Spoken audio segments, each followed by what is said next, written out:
Success in the music business begins with a dream, a vision. This podcast will give you, the listener, the insight and tools to turn that vision into a reality. Meet the industry professionals who work day by day behind the scenes, helping to make those dreams come true. Welcome to the business side of music. 4 decades in the business, Steve Dorff has written over 20 top 10 hits for pop and country artists around the world, including, get this list, Barbra Streisand, Celine Dion, Blake Shelton, Smokey Robinson, Kenny Rogers, Ray Charles, Anne Murray, Whitney Houston, George Strait, Dolly Parton, one of my favorites, Judy Collins, absolutely love her voice, Cher, Dusty Springfield, Ringo Starr, and Garth Brooks. He scored for such TV shows as Growing Pains, Major Dad, Murder, She Wrote, which my wife and I still watch on occasion, Reba, along with feature films including Pure Country, and the Clint Eastwood flicks. You kind of seem to have a precedent here. Honky Tonk Man, Pink Cadillac, and Every Which Way But Loose. He's a 2018 inductee to the prestigious Songwriters Hall of Fame in New York City. 3-time Grammy and 6-time Emmy nominated. His songs have charted in 5 successive decades with #1 records across 4 decades. And oh yeah, he's also the author of the book, I Wrote That One Too, A Life in Songwriting from Willie to Whitney. Steve, welcome to the show. Hey, thank you, Bob. Thanks. Wow. You've accomplished a few things in your life, haven't you? I'm tired just listening to you. I'm tired of listening to me, too. That's why you're going to do all the talking. No, it's, it's been, like we were talking before the show, it's just been such a blessed career of getting to work with some of the greatest artists and voices of this generation, or really any generation. And I've been fortunate enough to have been able to keep it going and move through the decades working with some of the greatest talent on the planet. Let's back up quite a bit, if you don't mind. You were born in New York City. Did you come from a musical family? No. My parents thought I was from outer space. I was musicalizing everything since the time I could crawl out of the crib. And if I got in my mom's car and the windshield wipers were going because it was raining, those windshield wipers would turn into a symphony in my head. And if one of my friends hit a home run in Little League, everybody would be cheering. I would be musicalizing the whole. You'd be writing a score for that. Yeah, I would, and that's pretty much what I did. And I would ask my mother or some friends, "Hey, how did you hear that?"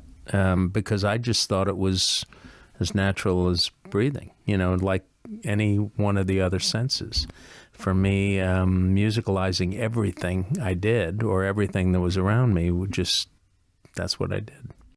When did you start to realize that, hey, I can do something with this? I think I can make a living at this. I think one of the, I'm asked that a lot. One of the biggest turning points ever in my life, and I can still vividly see it, was I was 7 years old, and we had a black and white small Zenith television, and I happened to be passing the TV, and Leonard Bernstein was conducting the New York Philharmonic, and I was watching and listening, and I said, that's what I'm going to do. That's what I want to do. Other kids see, Mickey Mantle hit a home run, or then they go, I want to play baseball, or I want to play football. Or for me, that was it. I wanted to conduct the New York Philharmonic. And so from that point on, I started to listen to records, of course, as a teenager, and started writing really bad songs. But I think that was my path, and I always knew that. Bernstein as a musical influence? Oh, I think that now style of music. I was theater music and movie music was huge for me. I loved that because that's what I did. I was underscoring everything I did in my life. So when I got the opportunity later to actually do scores for television and film, that was easy compared to writing songs. Writing songs was like, God, that's a lot of work. But looking at a scene, looking at a car chase, looking at a rainstorm, that's what I had done my whole life. So it was very easy for me to do that. If you don't mind us jumping around a little bit, because I want to come back to the songwriting aspects of your career. But let's talk about when you say scoring for television or film, do they give you that visual body of work and say, okay, here's what it is? Yep. Or do they come to you with an idea and you kind of scribe it out? Or how does that song come together for that piece of television or film? I get the film, the edited, hopefully the final edit, so that what I write and what I create doesn't have to be changed. I mean, that happens a lot too. Right. It's a whole different set of musical muscles that you're exercising, from writing songs, because there are no lyrics, there are no set time signatures. It's kind of a blank palette, really. When I'm looking at a piece of film and conjuring up what the music's supposed to be doing under that picture, whether it's a love scene, a brutal murder, a helicopter chase, that I'm hearing what I'm visualizing the picture to sound like. And so there are no constraints, really. There are no lyrics to be written. It's just orchestral. Who were your musical influences growing up? Was it more of a pop field for you? Yeah. I mean, some of your biggest successes in country, obviously, but also in pop. But who did you listen to growing up? Burt Bacharach. Wow. Yeah. Dave Nice. Grusin. They were my heroes, musical heroes. Bacharach was probably my biggest influence.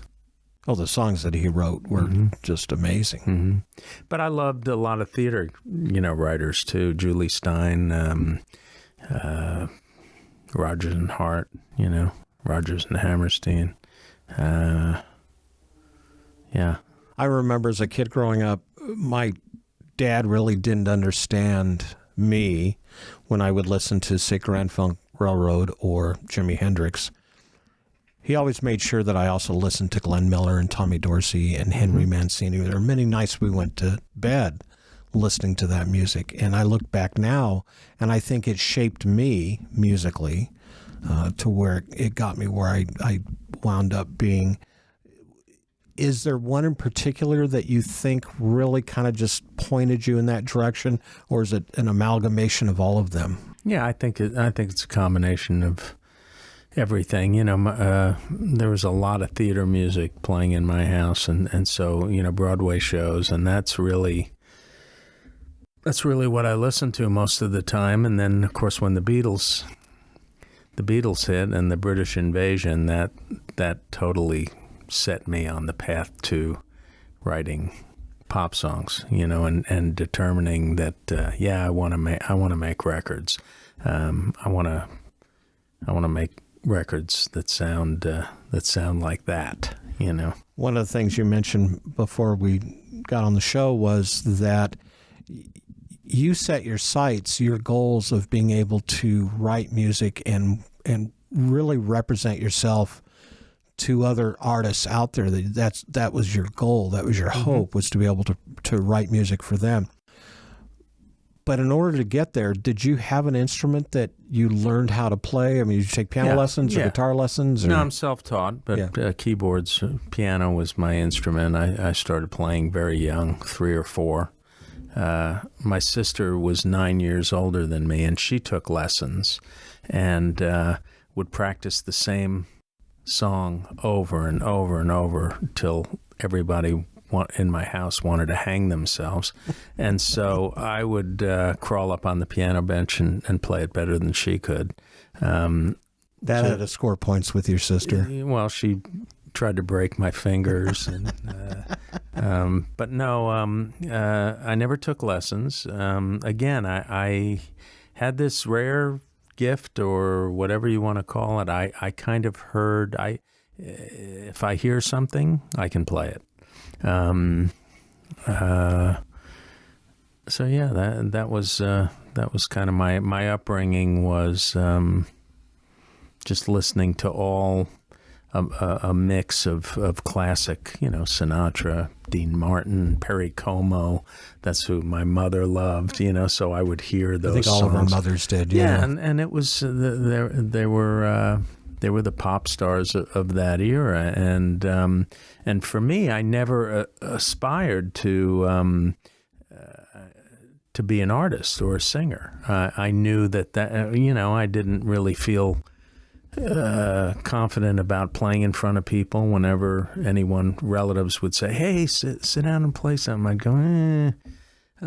So for me, it was always about writing the songs for these great artists that were my favorites.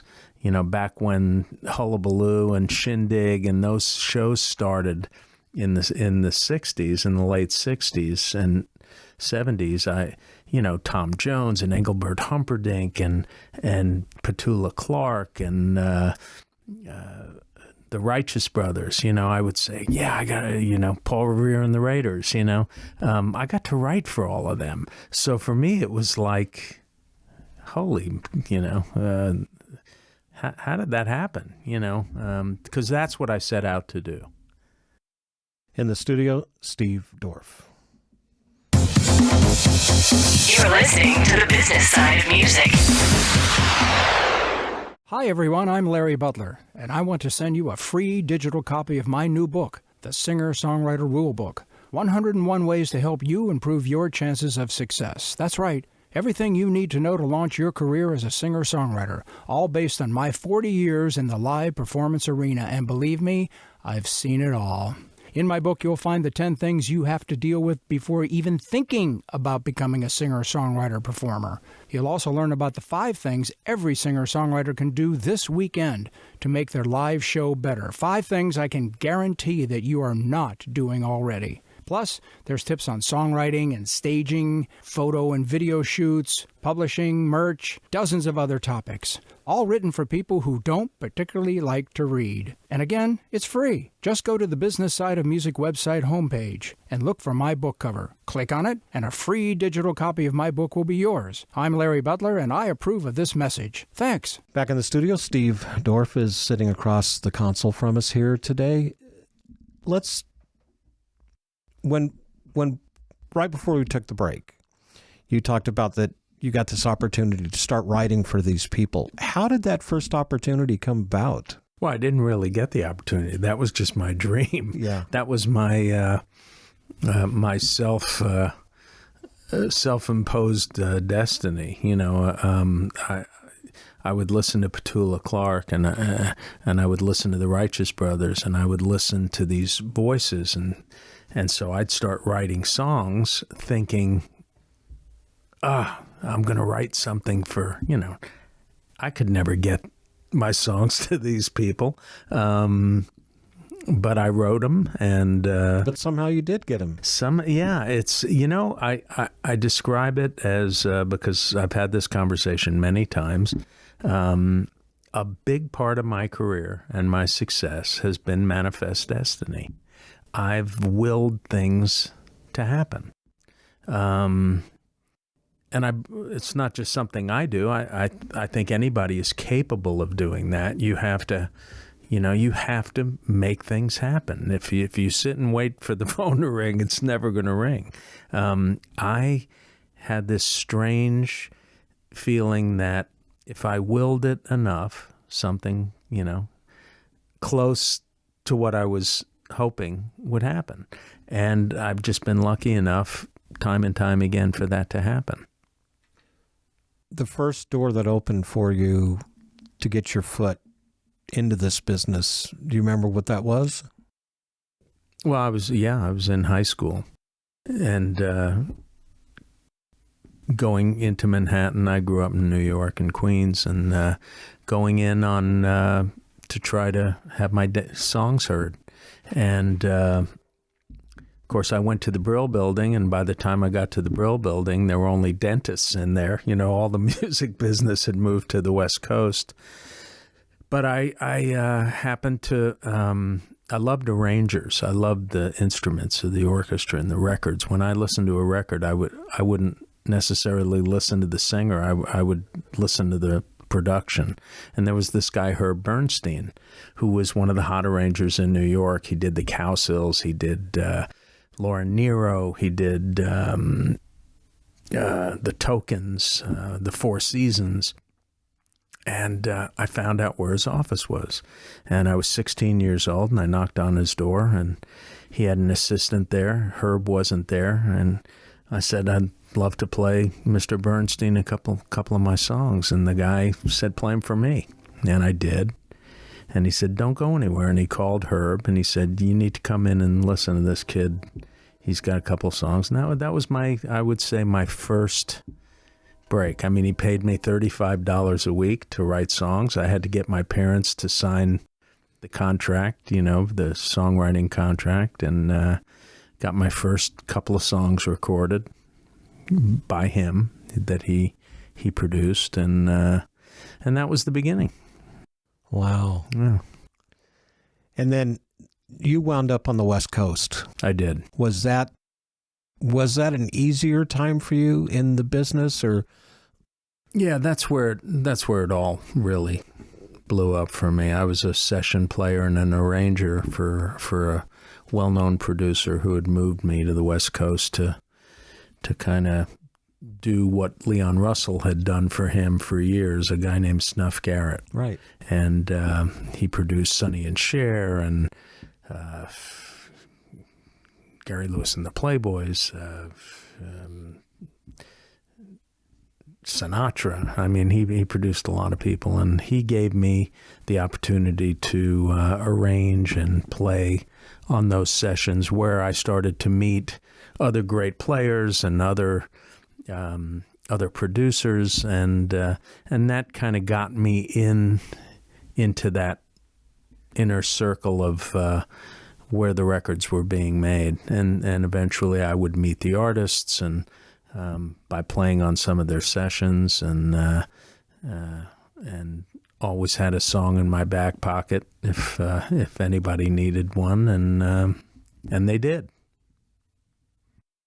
Was there a particular artist that you were writing for stylistically wise, or were you just, I'm just going to write for whoever can pick it up? I just tried to, and I still to this day, I don't think about artists. I just try to write the best organic song I can, and then hopefully someone wants to record it.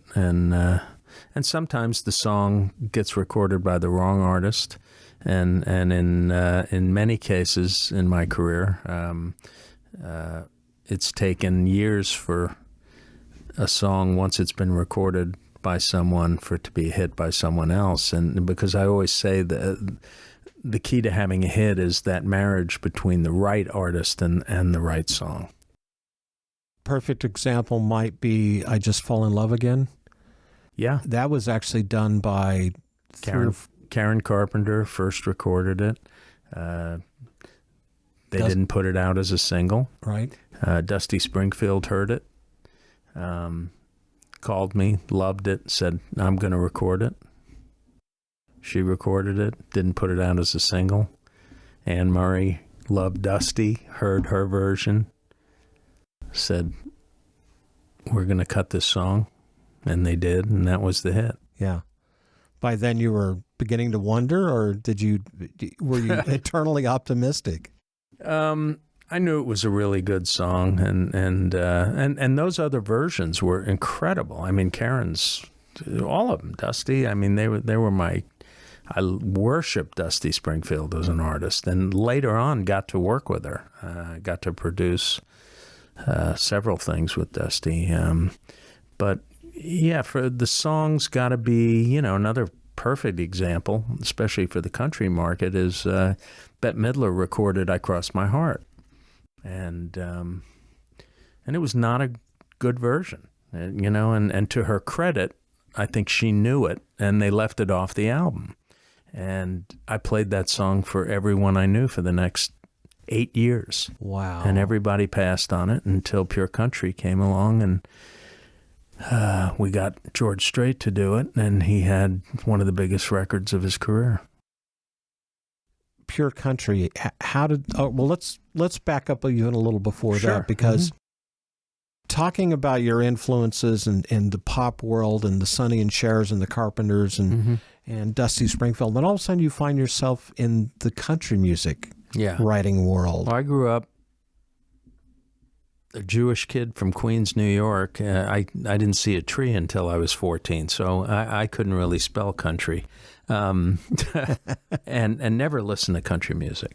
I didn't know Merle Haggard from Willie Nelson. So you really had no influence to guide you one way or another. None. Snuff Garrett was a huge country music fan.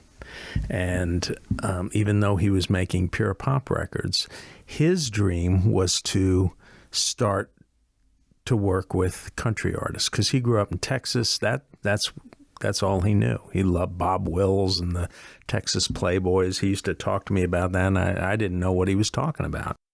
And so when Clint Eastwood's movies came along where Snuff was musical supervising, they were primarily country artists, that genre.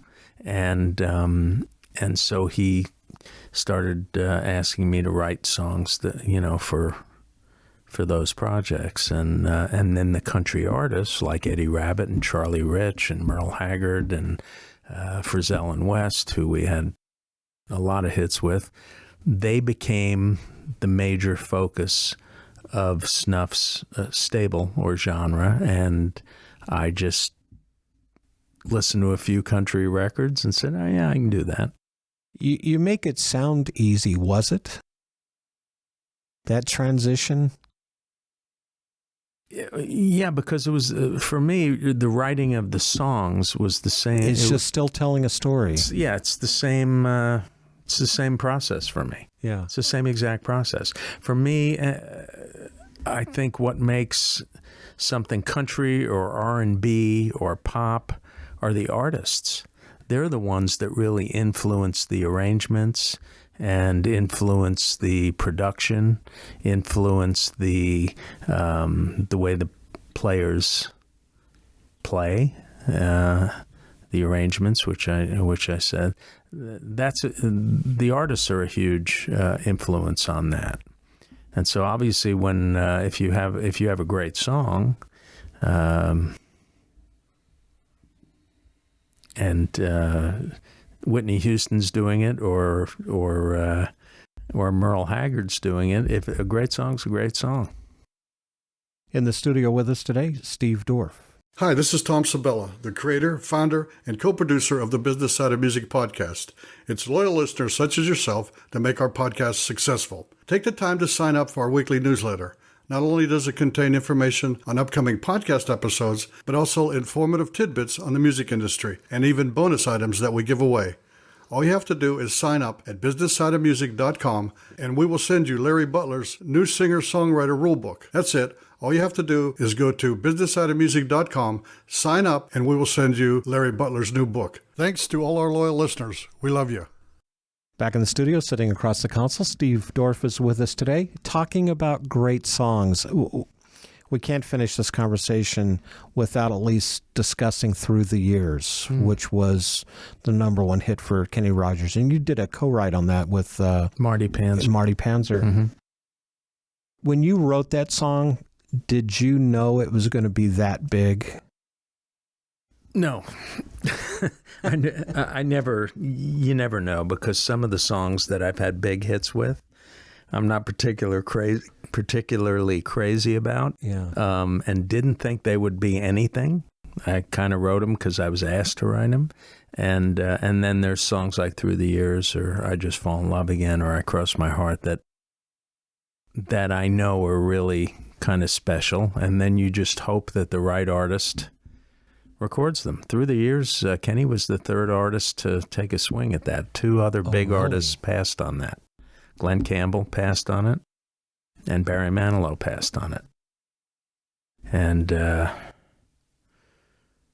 you think it wound up in the right home with Kenny? Totally. Yeah. Totally. Kenny was arguably the biggest artist in the world at the time. Lionel Richie was producing him. He was coming off Lady, and Lionel had actually heard Through the Years first, the demo, which was just me at the piano, and Lionel loved the song, and he played it for Kenny. I don't think Kenny was going to record it. From the story I was told, his wife came through the living room when they were listening, and she walked over to Kenny and said, "You're doing this one." Ooh. So there you go. I mean, right place, right time, right moment, right song. Any Which Way But Loose, one of my favorite films. Every Which Way But Loose. I'm sorry. Every Which Way But Loose. The sequel was Any Which Way You Can. Oh, Every Which Way But Loose. That's right. Every Which Way But Loose. Was that once again one of those films where you sat and watched it and you go, okay, this is the song I'm going to write? Or? No, not on that one, because that was the first film I ever got to do. And I kind of backed into that. I was asked to write the song at the 11th hour. A big artist, world-renowned artist, had written the song for that movie, and Clint threw it out at the last minute. And they were going into post-production, and they were going to go back and refilm certain segments, and I got a call to write a song called Every Which Way But Loose. I had no idea what that meant, and I called my friend Milton Brown in Mobile, Alabama, who knew country music, and I said, I woke him up because I was in L.A., he was in Mobile, Alabama. I said, we got to write a song. He answered the phone. He said, somebody must have died. That was how he answered the phone. I said, no, we got to write a song. He says, good, call me tomorrow. And he hung up on me. And I called him back. I said, no, we got to do this now over the phone because I've got to play it for Clint Eastwood in the morning. And I won't tell you what he said. I won't say what he said. But we wrote that song in 30 minutes over the phone. I said, all I know about this movie is it's a guy who drives around in an old beat-up pickup truck with an orangutan, and he beats people up. Great idea for a song, right? And Milton wrote the lyric, and we wrote the song over the phone. And I went in the next day and played it for Clint and Snuff, and they loved it. Clint said, that's the song. And we got Eddie Rabbitt, who was very hot at the time, just really rolling in the country charts, and we and the rest is history. Yeah, we got Eddie to record it, and and that was my first number one. Projects you're working on now. You're obviously, from what I understand, doing some piano orchestra concertos. Yeah, I'm doing a wide variety of stuff now, which is really fun. During this pandemic, I had 10 months to work on something that I've always wanted to do and never really had the time to do, and that's a piano orchestra concerto.